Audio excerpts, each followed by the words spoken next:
All right, so as you all know, I am a real estate investor, and my partners and I are looking to purchase an apartment building, and we want to put some money in your pocket. I'll tell you the criteria that we're looking for, and if you're able to get this type of property under contract and assign it to us, we don't care what the assignment fee is. As long as all the numbers make sense to us, we'll go ahead and make sure you get paid at closing.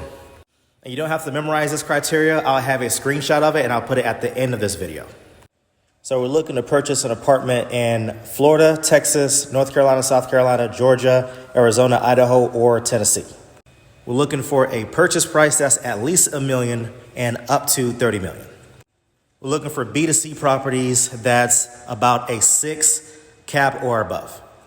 We also want to make sure that it's a value add opportunity. If you're able to find this property, go ahead and DM me, and I'll make sure that you get paid at closing. And again, I'll go ahead and put this at the end of this video so you can take a screenshot.